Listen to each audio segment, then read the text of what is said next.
Carlos Nelson with Cascade Sports, and we're here at the field house where Ace is getting ready to square off for the Lincoln Blue Tigers, and we're here with the Coach of the Year last year, Coach Albert Collins.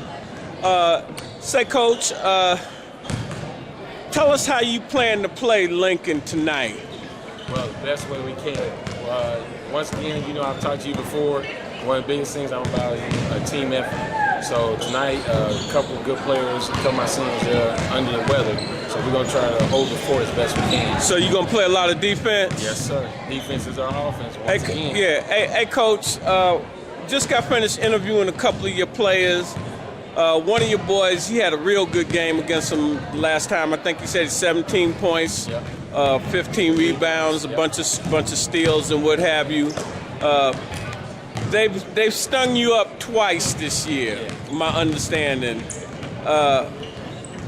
What do you think it's going to take to build a program at ACE? You're new at ACE.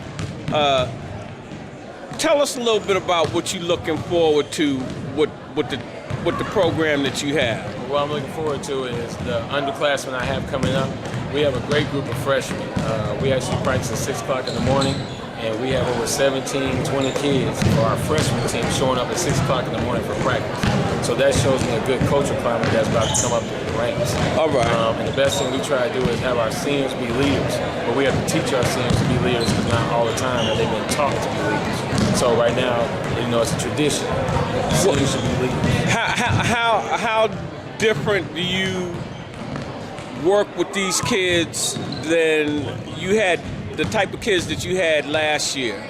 Well, once again, when I was at East, it was my second year there, so I had to rebuild there as well. And now you see the powerhouse that they are. Yeah, so they on the money for sure. So that was the same thing that I'm trying to do here, which is I try to work on defense.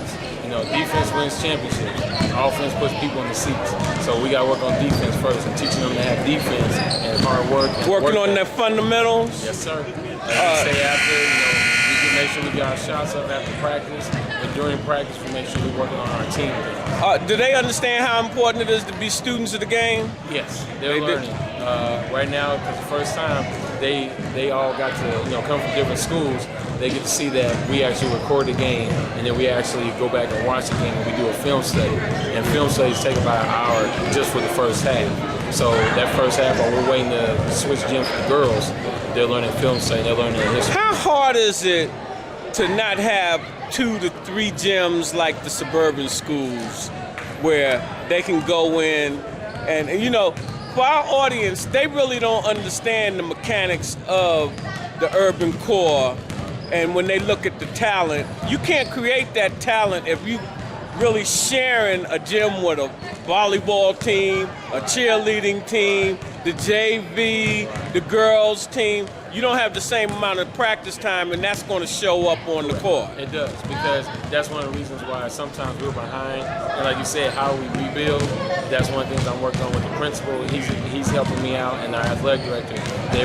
We've all sat down, came up with a good idea about how we're going to work with our feeder schools, the middle schools. That's very important, the feeder schools and what have you. And when I did the interview with 1 or 2 of your players, I think he was a junior, and I was at, well, what's going down in the summertime? He said, I'm going to be playing with Coach Collins with the Running Rebels. And that's what we're going to work on. Yeah. And seeing, like you said, we're only having one gym for the most part. You have to share. So you're talking about maybe an hour of practice when kids haven't been taught your system and they don't necessarily been taught how to play. So now you come into the fact that we're trying to teach all this at once, but you're not just trying to teach a varsity. You're trying to teach a JV. You're trying to teach a freshman. Like I said, with 17, 18 freshmen, and you have 10 to 15 sophomores and juniors, and you got at least 8 seniors, that number right there gets real big and hard to work and make sure everybody... See, I'd like to have you come into the studio and do a full-fledged interview because we're going to be going into depth on what our kids are going through. We had a conversation with Andre Riley yesterday, public relations with the Kansas City School District in Kimball, and they're working on some things, paying more attention to sports now than before. Yeah, and they're getting ready to have the new stadium and what have you. And so we want to encourage them to see to it that y'all get some new facilities. Anytime you need me. Let me know. All right. Pleasure having you on the show, Coach. Appreciate it. All Thanks, right. Cascade Sports. Bye. Have a good